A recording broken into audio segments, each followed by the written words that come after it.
हमने अपने पिछले एपिसोड में अर्थ की फॉर्मेशन को समझा था कि कैसे अर्थ फॉर्म हुई, कैसे धरती को अपना एटमॉस्फेयर और अपने ओशंस मिले।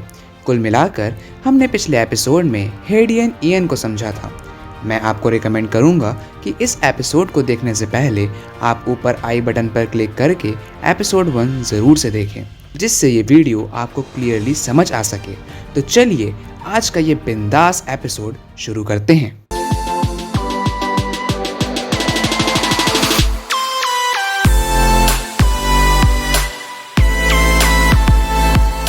मून की फॉर्मेशन को लेकर 4 थ्योरीज दी जाती हैं: जाइंट इम्पैक्ट हाइपोथेसिस या थिया impact, fission theory, capture theory and को फॉर्मेशन थ्योरी। तो पहले हम जाइंट इम्पैक्ट हाइपोथेसिस को समझेंगे। इस हाइपोथेसिस को सबसे पहले कैनेडियन जियोलॉजिस्ट रेजिनाल्ड डैली ने 1946 में दुनिया के सामने रखा था। इस हाइपोथेसिस के मुताबिक एक थिया नाम की मार्स साइज बॉडी ने हमारी प्यारी सी गोल मटोल अर्थ को टक्कर मार दी थी। इस टक्कर से जो मलबे या डेब्रिस बचे रह गए, इन सब ने अर्थ के अराउंड एक रिंग फॉर्म कर ली। फिर अर्थ की फॉर्मेशन की तरह ही ये पार्टिकल्स एक दूसरे से लड़कर और चिपक कर एक सैटेलाइट का फॉर्मेशन किए, जिसे हम आज मून कहते हैं। अर्थ की थिया से कोलिजन के कारण ही अर्थ की जो रोटेशनल एक्सिस थी वो 23.5 डिग्री एक तरफ झुक गई। इसलिए आपने पढ़ा होगा अपनी जूनियर क्लासेस की ज्योग्राफी बुक में कि अर्थ एक टिल्टेड एक्सिस के अबाउट रोटेट करती है। आपके जनरल नॉलेज के लिए बता दूं कि अकॉर्डिंग टू ग्रीक माइथोलॉजी, थिया 12 ग्रीक टाइटन्स में से एक है। ये 12 टाइटन्स अर्थ गॉडेस जिया और स्काई गॉडेस यूरेनस के बच्चे थे। एनीवेज, मैं सोच रहा हूँ कि एक सीरीज ग्रीक माइथोलॉजी पर भी निकालूं। खैर, 2016 में एक रिपोर्ट पब्लिश करी गई जो कि मून रॉक्स की स्टडी पर आधारित थी। ये स्टडी बताती है कि थिया और अर्थ एक दूसरे से डायरेक्टली टकराए होंगे, जिससे कुछ पार्ट थिया का डेब्रिस रिंग में चला गया होगा और बचा हुआ पार्ट अर्थ के कोर में मिक्स हो गया होगा। अब उन एविडेंसेस की बात भी कर लेते हैं जो इस हाइपोथेसिस को आज की most accepted moon formation hypothesis बताते हैं। पहला, मून और अर्थ के पत्थरों में जो स्टेबल आइसोटोपिक रेशियो हैं वो लगभग आइडेंटिकल हैं, जो कि ये बात दर्शाता है कि मून और अर्थ सेम मटेरियल से ही फॉर्म हुए थे। दूसरा, अगर हम अर्थ मून सिस्टम को दूसरे प्लैनेट्स और उनके मून सिस्टम से कंपेयर करें तो अर्थ और मून का एंगुलर मोमेंटम बाकियों से ज़्यादा है। ये बात भी दर्शाती है कि ज़रूर पहले कोई जाइंट इम्पैक्ट हुआ होगा, क्योंकि एक बड़ा कोलिजन ही इतना हाई एंगुलर मोमेंटम दे सकता है।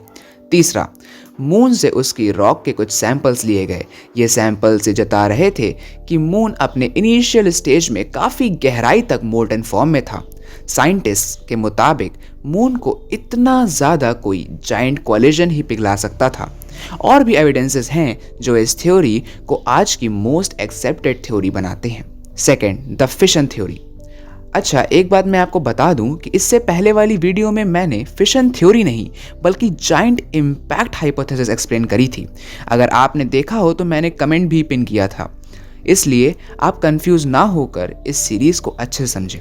फिशन थ्योरी के मुताबिक अर्थ अपनी इनिशियल स्टेज में इतनी तेज घूम रहा होगा या अपनी एक्सिस पर रोटेट कर रहा होगा कि उसका कुछ पार्ट टूटकर बचे हुए अर्थ को ही ऑर्बिट करने लगा, और आज वो बची हुई अर्थ हमारी मॉडर्न अर्थ है और टूटा हुआ अर्थ का पार्ट हमारा चांद है।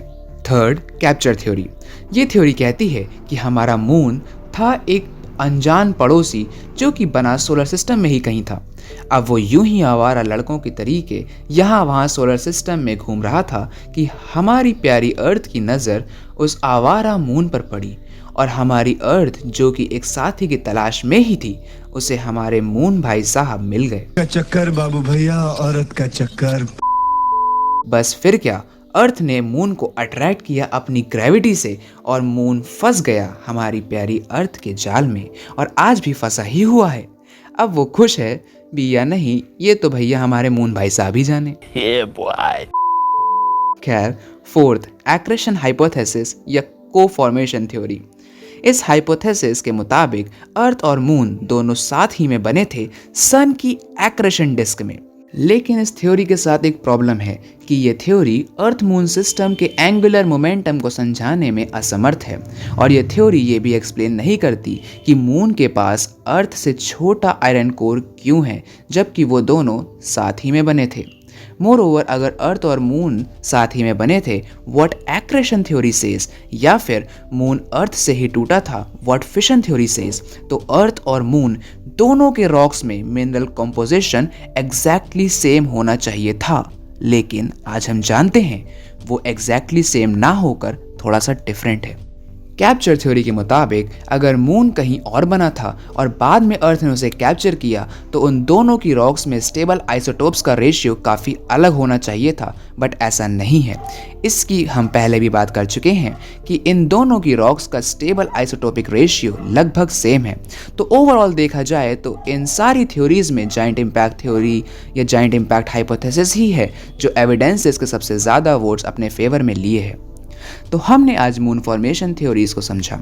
हो सका तो एक एपिसोड में थिया प्लैनेट की फॉर्मेशन मिस्ट्री पर भी लाऊंगा।